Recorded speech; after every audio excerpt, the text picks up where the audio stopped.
로마서 1장 이제 8절로 17절 말씀 가운데 오늘 저와 여러분이 은혜를 나누고자 하는 말씀은 14절 말씀입니다. 함께 다시 한번 보겠습니다. 시작. 헬라인이나 야만인이나 지혜 있는 자나 어리석은 자에게 다 내가 빚진 자로다. 아멘. 사도 바울은 오늘 저와 여러분에게 우리의 삶에 대해서 신랄하게 어떻게 살아야 될 것이며 또한 복음을 전하는 자가 어떤 하나님의 복을 받는 것인지 말씀을 이제 우리에게 기록해 주셨습니다. 오늘은 예수님 탄생이신 메리 크리스마스, 온 세상이 즐거워하는 이제 25일이 다음 주입니다. 예수님의 탄생은 그야말로 온 세상에 구원을 주셨으니 어찌 기뻐하지 않을 수가 있겠습니까?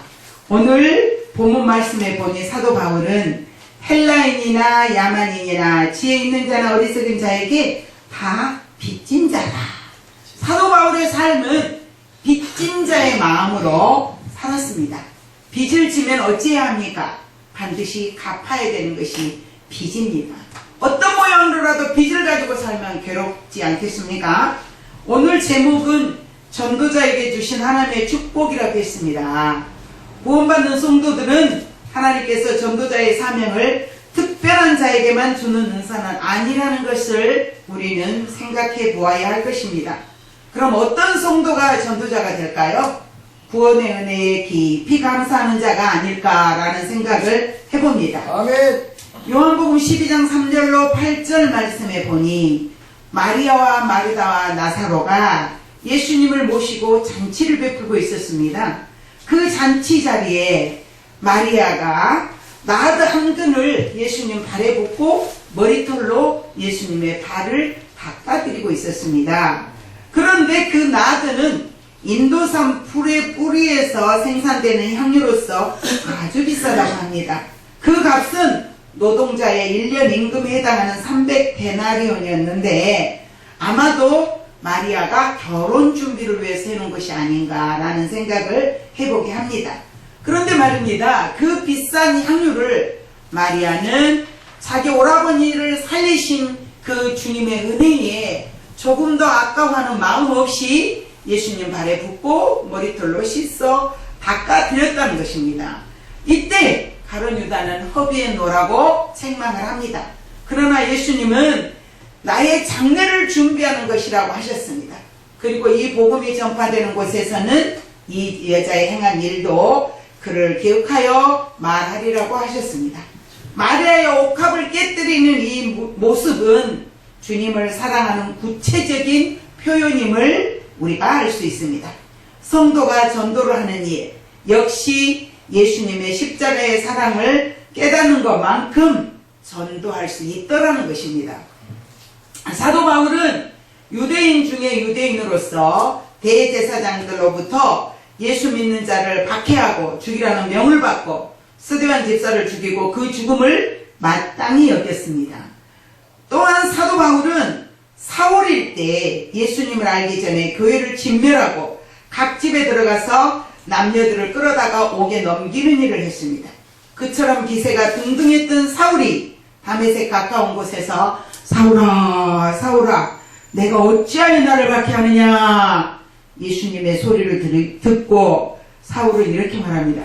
주여 누시오니까 예수님이 나는 너가 박해하는 예수니라 이렇게 답해 주십니다. 이렇게 예수님을 만난 사울은 변화되었습니다. 즉시 즉각 조금도 지체하지 않고 180도의 전환으로 들어갔습니다. 이제 사울은 사울이 아닌 바울이라는 이름을 하나님께로부터 받고 모든 자기가 가진 모든 학문이나 가진 것을 배설물로 여겼더라 이렇게 얘기했습니다. 주님을 확실히 만난 사람은 조금도 삶을 하나님 말씀 앞에 지체하지 않고 과거를 버리고 돌아설 수 있다는 것입니다. 그런데 이 바울은 이제 하나의 간절한 소원이 있었습니다. 그 소원은 로마로부터 전 세계로 복음이 증거된 아주 그 세계 선교의 큰 뜻을 가지고 있었습니다. 그러나 이 바울은 이제 자기의 죽음이 임박한 것을 느끼고 알고 있습니다. 이 선교 세계가, 이 전 세계 선교가 자기가 살아서 볼 수 없다는 것을 잘 알기 때문에 살아있는 동안 철저히 하나님의 말씀을 전하고 성도들의 영혼을 위해서 기도하고 가르치는 일에 조금도 게을르지 않았다는 것입니다. 로마로부터 전 세계에 하나님의 복음이 전파될 것을 늘 기도해왔던 이 사도 바울은 로마에 가서 본인이 직접 말씀을 전할 수 있도록 간절히 소망을 했던 것입니다. 예수님을 만난 후에 변화된 바울은 오직 복음의 빚진 자라는 믿음으로 죽음도 불쌍한 순교자가 된 것입니다. 성경에 보니 잠언 25장 13절에 보니까 충성된 사자는 그를 보낸 이에게 마치 추수하는 날의 얼음 냉수 같아서 능히 그 주인의 마음을 시원하게 하느니라. 네, 종이 말입니다. 주인의 마음을 시원하게 할 수 있다면 그 종은 그 주인의 집에서 절대 나가지 못하도록 주인의 인정과 사랑을 받을 것입니다. 누가복음 9장 26절에 보니 누구든지 나와 내 말을 부끄러워하면 인자도 자기와 아버지와 거룩한 천사들의 영광으로 올 때에 그 사람을 부끄러워하리라. 예수 믿는 내 자신이 다른 사람들 앞에 당당하게 저는 목사입니다 하고 얘기할 수 없다면 아직 우리가 다시 한번 주님을 내가 어디까지 사랑하는가를 깊이 생각해 봐야 될 일이 아닌가라는 생각이 듭니다. 때를 얻든지 못 얻든지 복음을 전하라고 했습니다. 이 말씀 앞에 부끄럽지 않을 자가 과연 있을는지요. 제가 청년 때입니다. 청년 때 먼 친척 오라버니가 전도사님이세요. 그리고 그 여동생하고 저하고 이제 한 집에서 이렇게 생활을 하고 있는데 어느 날 그 오라버니가 방을 얻어서 이제 옮겨가야 될 때가 됐어요. 순간적으로 잊어버린 일이 생각이 납니다. 그런데 전도하는 자에게는 영광만 오는 것이 아니라 고난 또한 옵니다. 그런데 그 오라버니하고 함께 부동산을 갔어요. 그 여동생하고 오라버니를 저같이 부동산을 갔는데 그때는 제가 정말 지금하고는 비교할 수 없는, 입을 다물 수 없는, 왜요? 내 곁을 지나가는 사람이 지옥에 가서 있다면 내가 죽음 후에 주님 앞에 가서 또 그들의 영혼이 저를 향해서 그때 당신하고 나하고 스쳐갔는데 왜 나한테 예수 전해주지 않았어? 라고 꼭 마치 원망할 것 같은 그런 느낌이 들어서 저도 늘 복음의 빚진 자라는 생각으로 전도를 열심히 했습니다. 바깥에만 나가면 손에 전단지를 한 주먹씩 쥐고 가방에 전도지를 하나씩 가득 넣어서 그냥 빈손으로 예수 믿으세요 말하기가 곤란하니까 전도지를 주면서 예수 믿으세요. 예수 믿으면 천국, 믿지 않으면 지옥입니다 라고 외치기 시작했습니다. 늘 그랬습니다. 예수 믿으면서부터 예수 만나고 그 다음날부터 예수 천국, 불신 지옥이라는 그 소리를 열심히 외쳤습니다. 왜 그랬을까요? 제가 예수를 만나는 그 사연 또한 일반 사람들하고 좀 많이 다른 일이 있었습니다. 그 말씀을 드리자면 시간이 기니까 오늘은 부동산을 갔는데 할아버지들이 손님이 왔는데도 쳐다보질 않더라고요. 거기에 도취돼가지고 뭐라고 했냐고 화토를 치고 있는 거예요. 그래서 제가 접근해서 많이 재미있으신가 봐요. 그랬더니 아이 재밌지? 저희 방 보러 왔습니다. 아무도 댓글 안 하는 거예요. 그래서 제가 하는 말이 이렇게 재밌는 일보다 더 재밌는 일이 있습니다. 그랬더니 어떤 분이 한다는 말씀이 뭐가 그렇게 재밌는 일이 더 있어? 이러시길래 제가 예수 믿고 천국 가는 일은 더 재밌습니다. 그랬더니요. 아니 그 부동산에 큰 이렇게 그 아주 이따만하게 두꺼운 그 짝대기를 세워놨어요. 그런데 그 할아버지가 그 짝대기를 딱 들더니 저를 때리려고 쫓아오시는 거예요. 근데 그때는 스커트 입고 구두 신었잖아요. 막 도망을 가는 거예요. 거기서부터 저희 집은 굉장히 멀었거든요. 도망을 가는데 그 할아버지가 계속 쫓아오네. 계속 쫓아오는데 때 제가 막 도망을 가서 그 할머니가 마루에서 이 도라지를 깎고 있더라고요. 도라지를 깎고 계시는데 제가 막 그 할머니한테 할머니 저 좀 살려주세요 이러고 막 도망을 들어갔어요. 그랬더니 그 할머니는 막 기겁하죠. 아무도 모르는 사람이 갑자기 뛰어들어오면서 그러니까. 근데 바로 제 뒤에 할아버지가 짝대기를 들고 쫓아오잖아요. 그러니까 그 할머니가 그 할아버지더러 왜 이러시냐고 남의 집에 와서 막 이래도 소용이 없어요. 그래서 제가 막 담벼락이 얼마나 높은지 몰라요. 그 담벼락을 타고 올라갈 수가 없어요. 도저히. 막 그 집을 돌다가 다시 뛰쳐나가가지고 오르고 올라서 이제 도망을 가서 저희 집에까지 갔는데요. 좋은 길에 들어가니까 제가 어렸을 때 달리기 선수였거든요. 그래도 청년 때는 잘 달렸어요. 얼마나 헐떡거리고 도망을 가가지고 저희 집에 가서 이제 방에 들어가서 막 울었어요. 전도하다가 오는 고난은 상급인데 그때는 상급 생각이 드는 것이 아니라 너무너무 서럽더라고요. 근데 그 오빠도 친구도 전혀 저를 도와주지 않는 거예요. 그리고 이제 방에 들어가서 막 문을 잠그고 이제 신발을 안에 이렇게 가지고 들어가고 막 문을 잠그고 울고 있었더니 그 오라버니 오셔가지고 하는 말씀, 너는 아무 때나 가서 전도를 하느냐고 기회를 보고 해야지. 제가 뭐라고 하세요? 오빠 전도사 맞아? 때를 얻든지 못 얻든지 복음을 전하는 시가 나는 말씀에 순종한 것이요. 응? 그리고 시간이 얼마가 지났어요. 그리고 이제 이렇게 직장을 다니고 저녁 때만 되면 안에 들어와가지고 제가 전도를 합니다. 전도지를 가지고 누가 있든지 없든지 혼자 하는 거예요. 그런데 죄송합니다. 제가 안 눌러놓고 왔네요. 그런데 한 번은 전도지를 이렇게 나누고 있는데 그 교회 부흥 집회하는 그 뭐라 그럽니까 이정표가 있더라고요. 그래서 그 이정표를 따라서 어디를 갔냐 그러면 교회를 찾아 들어갔어요. 성결교회예요. 건물이 지어져 있는 교회예요. 그런데 그 교회를 갔는데 제가 가서 기도를 했습니다.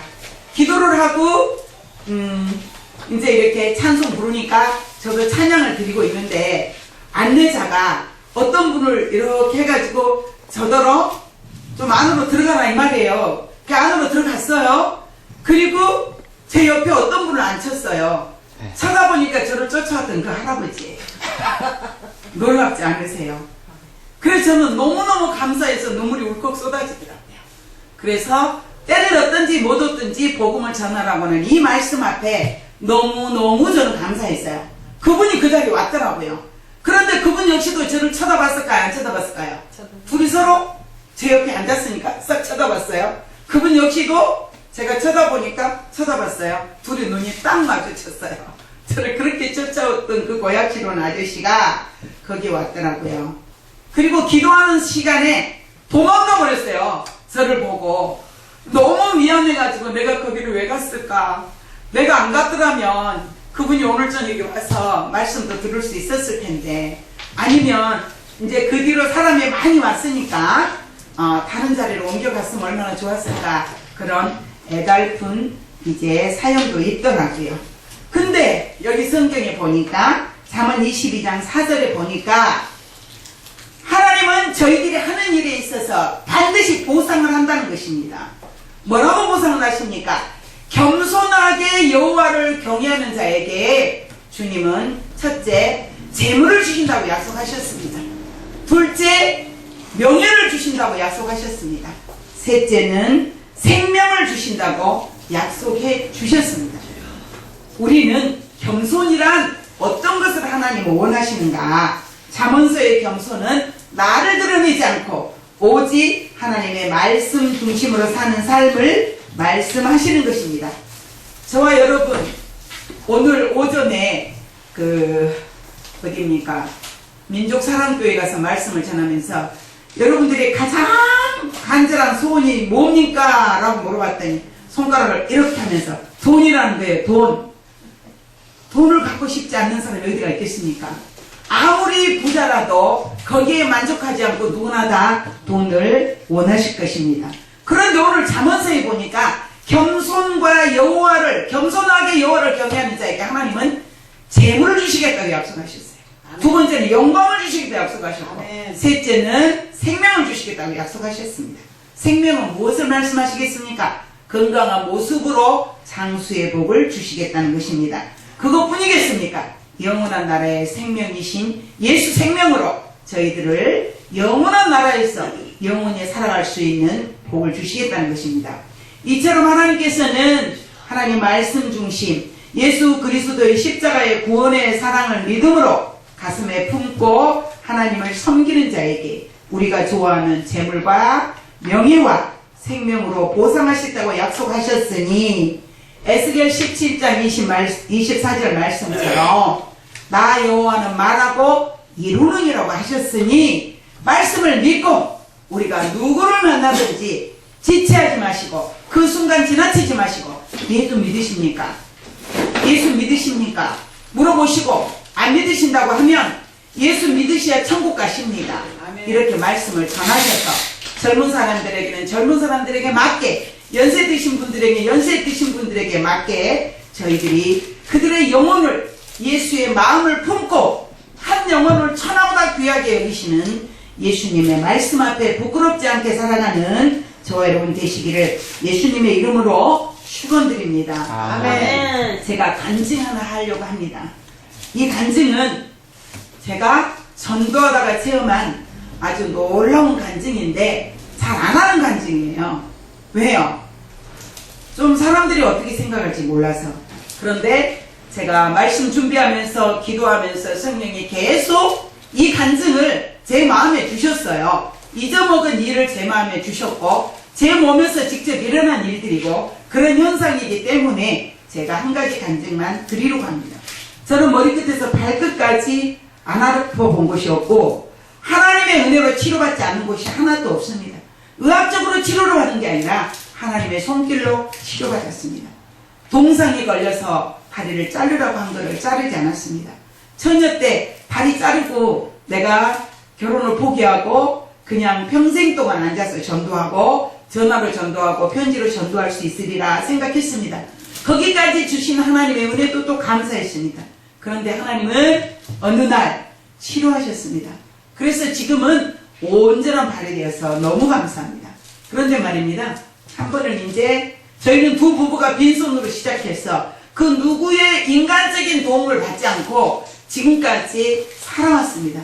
그리고 받기보다는 주는 것을 좋아하고 받기보다는 주는 삶을 즐기며 살아왔습니다. 많고 작은 금액이 문제가 아니라 우리 두 부부는 그런 식으로 지금까지 살아왔습니다. 그런데 어느 날 교회에 전도 집회를 했어요. 전도 집회를 했는데 그 전도 집회 이제 그 전단지를 그때 저희는 교회에서 매주마다 했습니다. 매주마다 그 탤런트들이나 간증 은사자들을 초청을 해가지고 말씀을 이제 전하고 듣고 잔치를 했습니다. 전도하기 위해서 그 행사를 계속하고 있었습니다. 그런데 어느 날 오후 퇴근 시간이 되어서 저희가 교회 집사님하고 저하고 둘이 전단지를 가지고 버스 정류소에 섰습니다. 버스 정류소에서 열심히 전단지를 나누고 있는데 그때는 후리아 치마 아시죠? 후리아 스커트를 입고 제가 위에 이렇게 브라우스를 입고 가을이고 날씨가 살랑살랑하니 아주 시원하고 좋은 날씨였습니다.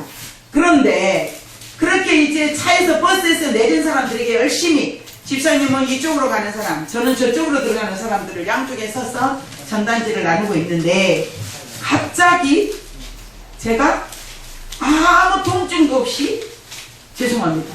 자궁이 푹 빠져버리는 거예요. 전 너무 놀라가지고 어떻게 할 수가 없는 거예요. 서서 막 그냥 한 사람이라도 놓칠까봐 막 열심히 뿌리고 있는데 갑자기 뭐가 퉁 빠져버리는 거예요. 그 너무 놀래가지고 이거 어떻게 하고 발을 쫄쫄쫄쫄 이제 밀고 벽으로 갔어요. 담벼락 밑에 가가지고 이 뒤에 그 자크가 있는 그 후리아 치마를 앞으로 돌려서 손을 놓고 이렇게 받쳤어요. 받치면서 담벼락 밑에서 하나님 앞에 정말 그 뜨거운 눈물 있잖아요. 뭐 기가 막힌 거지. 저는 막 뭐 여자로서 이게 도저히 제가 자신이 받아들일 수 없는 그런 그 일이 벌어지는 거예요. 퉁 빠져버리는 거예요. 그냥 너무 놀래가지고 그거를 이렇게 손으로 받치고 이제 벽에 가서 막 울었어요. 주님 어떻게 합니까? 이게 주님 무슨 일이에요? 어떻게 합니까 이거를? 막 그리고 그냥 정말 막 누가 지나가든지 말든지 눈을 감고 그냥 막 울면서 기도했어요. 근데 우리 집사님은 제가 그런지도 모르고 한쪽에서 막 열심히 하고 있더라고요. 그러고 있는데 어떤 일이 벌어졌느냐? 쭉 땡겨 올라가 버리는 거예요. 아멘. 놀랍지 않습니까? 하나님의 은혜는, 하나님은 우리 안고 서심을 아실 뿐만 아니라 우리 한 걸음 한 걸음 오늘 제 발길에 어떤 일이 있는지, 어떤 현상이 벌어지고 있는지 제 몸에서 그런 일이 벌어졌는데 순간적으로 쑥 딸려 올라가 버리는 거예요. 지금까지 그 이후로 단 한 번도 그런 일이 일어나지 않습니다. 아멘. 그래서 저는 일을 하다가도 이렇게 좀 뻐근하고 힘들면 그냥 모든 일을 다 놔두고 침대에 올라가서 누워서 발을 벽에다 올리고 울고 기도하고 그런 세월을 몇십 년을 살아왔습니다. 그런데 말입니다. 전도자에게 하나님은 단 한 번도 실망시키시지 않으시더라는 것입니다. 생각을 해보십시오. 여자로서 그런 일을 만났을 때 저는 야 이제 내 인생 끝났구나 싶더라고요. 왜요? 어렸을 때 저희 어머니 그 친구분들한테서 그런 얘기를 여러 번 들었거든요. 길을 가다가도 그런 일이 일어나면은 참 기가 막힌 그런 일들이라고 그런 말씀들을 많이 하셨어요. 저도 이제 그런 그 상태구나 싶어가지고 너무 슬프고 너무 놀래고 뭐 이거는 뭐 예고 없이 일어나는 놀라운 일이기 때문에 기겁을 했습니다. 그런데 하나님은 그 순간 제가 뜨거운 눈물 흘리면서 주님 이 일을 어찌하면 좋습니까? 이 일을 어찌하면 좋습니까? 그냥 그 소리만 했어요. 주님 이 일을 어찌하면 좋습니까? 이 일을 어찌하면 좋습니까? 하고 기도하는데 그대로 쑥 땡겨 올라오더라고요. 그런 상태에서 지금까지 하나님은 건강 지켜주셨고 그 일뿐만 아니라 온갖 여러 가지 어떤 그 질병도 하나님은 지금까지 다 예수 이름으로 언약의 말씀처럼 말씀하시고 이루시는 주님이 내가 채찍에 맞음으로 너의 질고를 담당하셨노라고 말씀하신 것처럼 우리는 복음을 전하는 자에게 하나님은 단 한 번도 외면하시지 않더라는 것입니다. 고난도 오지만 하나님은 영광도 옵니다. 말씀하신 대로 재물도 주시더라고요. 말씀하신 대로 영광도 주시더라고요. 말씀하신 대로 주님은 생명을 주시되 영원한 생명은 예수 그리스도의 십자가의 죽음 앞에서 우리는 부활하신 주님을 믿는 순간 영원한 생명도 얻었을 뿐만 아니라 이 땅 위에 사단으로 인해서 다 빼앗겼던 이 폐역한 세상들을 예수님이 이 땅에 오심으로 회복시키셨습니다. 그래서 그리스도인들이 하나님 앞에 바르게 살면 하나님 언약의 말씀대로 반드시 우리에게 지키셔서 재물과 영광과 생명을 주시는 예수 그리스도의 이름의 축복이 저와 여러분 앞에 영원히 함께 하시기를 주님의 이름으로 축원합니다. 기도하겠습니다. 좋으신 하나님 감사합니다. 주님이 오늘 또 일하셨습니다. 주님이 영광을 받으셨습니다. 주님 생명의 말씀이 하나님 온 세상에 전파되어서 수많은 사람들이 질병 가운데 있는 자들이 치료의 영으로 치료되시는 영이 있게 하여 주시옵시고 복음을 전하는 자들마다 하나님의 놀라운 언약의 말씀의 축복이 임함으로 재물과 영광과 생명을 얻는 기적같은 일들이 있게 하여 주시옵소서. 예수님 이름으로 축복하며 기도드리옵나이다. 아멘.